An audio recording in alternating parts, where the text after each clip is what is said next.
Good morning. Sometimes we're embarrassed because we have an Uncle Sam, right?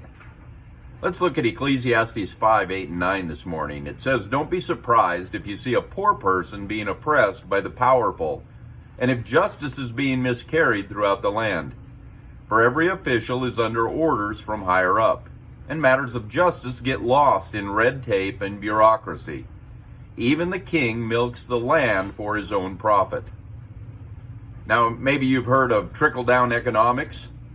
Well, this is another kind. Corruption, greed, injustice trickle down from the top of government to the ordinary citizen.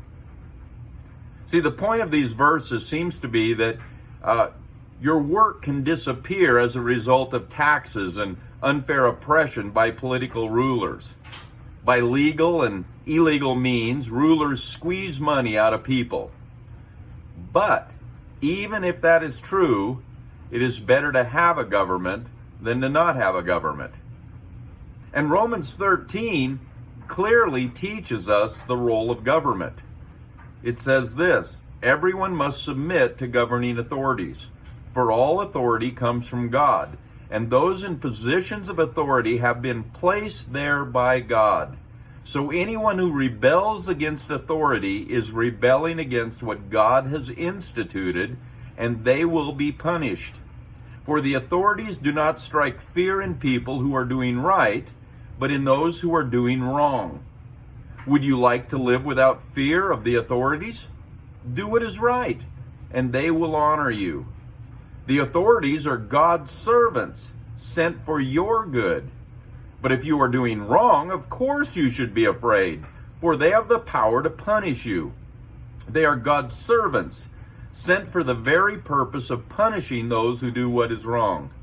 So if you must submit to them, not only to avoid punishment, but to keep a clear conscience. Pay your taxes too, for these same reasons. For government workers need to be paid. They are serving God in what they do. Give to everyone what you owe them.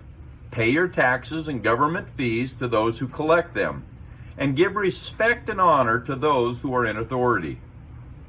See, we must remember that God created the authorities ruling over us, just as He created us. The authorities that exist have been established by God. We're to pray for our government.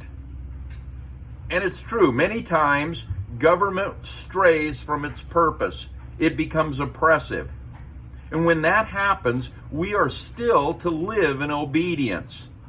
The Bible teaches us to be completely loyal to any ruler placed over us until such time as that ruler orders us to disobey God. And at that moment, when a choice has to be made between the world and God, between the government and God, choose God. It's true, we may not always agree with our government, but our government was established by God, and our government will be held accountable by God. We are accountable for what we do.